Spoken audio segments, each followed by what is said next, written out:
Mbak Grace dan ini kok Samara. kompak banget ya barisan sini sama sini. Saya ingin menambahkan. Kompak kali ini. Ya. Jadi kalau kita bicara tentang adab ya kan, ada ketum PSI dulu bilang Pak Anies pembohong di depan presiden.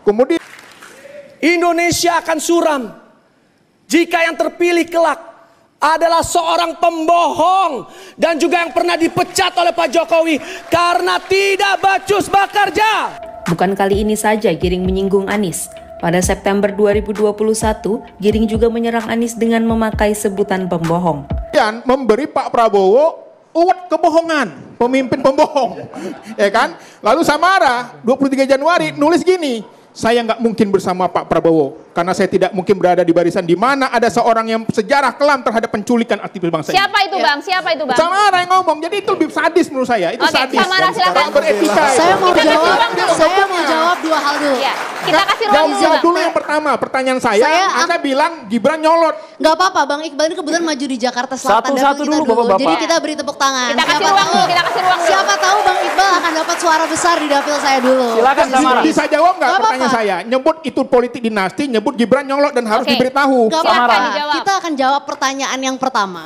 adalah semua orang bicara soal Mas Gibran katanya tidak santun dan lain sebagainya. Ketika Mas Gibran berbicara hal yang sangat penting, hal yang sangat substantif terkait green inflation, Pak Mahfud menjawab itu dengan pertanyaan recehan loh. Padahal itu pertanyaan yang sangat penting, pertanyaan yang sangat-sangat relevan di masa saat ini ketika transisi energi Enggak, memang menyebabkan tapi kenaikan pertanyaan harga. itu. Satu, sebentar, saya tadi Mas yang lain Gibran bicara salah saya tidak total. pernah memotong. Saya izinkan saya berbicara selesai, nanti silakan ditanggapi masing-masing ya. Yang kedua, memang ada orang yang senang hidup dalam perpecahan, ada orang yang senang hidup dalam persatuan. Kalau saya memilih hidup dalam persatuan. Kemarin saya hadir dalam sebuah acara di mana Pak Prabowo menyatakan kita harus menang tanpa ngasorake. Menang tanpa menyakiti. Pak Jokowi itu menang tanpa menyakiti. Mengajak Pak Prabowo gabung ke dalam pemerintahannya. Dan Pak Prabowo berjiwa besar untuk bergabung dalam pemerintahan Pak Jokowi. Saya ini siapa?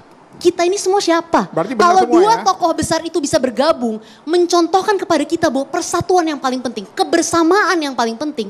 Siapalah kita ini semua Iya, kalau ingin terus bersatu hidup gak usah ada dalam pemilu lah. perpecahan. Kalau bersatu gak usah ada pemilu lah. Kita semua berkontestasi di sini. Semua kita semua Kehidupan berkontestasi di berbangsa sini. itu memang harus adversarial. Makanya Kita apa semua yang berkontestasi terjadi pada di sini. Gibran sekarang. Kita tuntaskan sudah Samara dulu, memprediksinya Bapak-bapak. 2015. Kita ini tuntaskan anaknya Samara nyolot. dulu Bang Iqbal. Jadi Silakan, kita silakan. semua sekarang sedang berkontestasi gitu. Semua sedang berkontestasi. Selesai kontestasi kita kembali berekonsiliasi. Itu yang dicontohkan oleh Pak Jokowi dan Pak Prabowo. Bayangkan kalau ketika COVID-19 Pak Prabowo tidak bergabung dalam pemerintahan yang sama. Kemarin sorry ya, kalau boleh saya mau kasih satu contoh. Mungkin di sini lebih suka dengan narasi-narasi yang sifatnya heroik, merasa paling idealis. Tetapi kemarin Pak Prabowo memberikan satu cerita yang saya kira sangat penting. Ketika banyak orang yang mau mati untuk dia berjuang di tahun 2019 dan mendatangi dia bilang, Pak saya mau mati untuk Bapak. Dan Pak Prabowo menjawab, tidak, kamu harus hidup untuk saya, kamu tidak boleh mati. Akhirnya Pak Prabowo menyatakan, saya ingin bergabung dalam pemerintahan Pak Jokowi. Karena sudah cukup perpecahan ini, sudah cukup polarisasi ini waktunya kita Ini perlu bersama. saya jelas. Ini perlu saya jawab. Mungkin saya mau Enggak. Gantian, Bang Angga, Bang Angga. Itu Gantian. itu Memang narasi hidup yang dalam perpecahan dan persatuan itu pilihan. Kalau kita kan milihnya persatuan. narasi yang tadi Mbak Samara sampaikan itu kalau di Jakarta kemarin PSI juga lega dengan Pak Anies, mungkin di Jakarta lebih baik pemerintahannya. Tapi kan pilihan partainya untuk beroposisi dan itu fine. Demokrasi itu perlu ada check and balances dan Pak Anies tidak pernah mempermasalahkan sikap PSI kepada beliau. Kita masuk ke selama debat 5 cawapres, tahun. Mas Angga ya? Nah, ini masuk ke intinya. Mas Angga, PSI Nah, nggak jadi- pernah menyerang Pak Anies, yang kami kritisi Wow. kebijakannya. Kebijakan. Mas Angga, PSI Nah, nggak jadi- pernah menyerang Pak Anies, yang kami kritisi Wow. kebijakannya. Silakan. Silakan dicek jejak digital partainya. Tujuan kita akan terancam jika kelak orang yang menggantikan Pak Jokowi adalah sosok yang punya rekam jejak menggunakan isu SARA dan menghalalkan segala cara untuk menang dalam pilkada. Kok bisa tinggal 5 bulan lagi Formula E sirkuitnya masih seperti ini?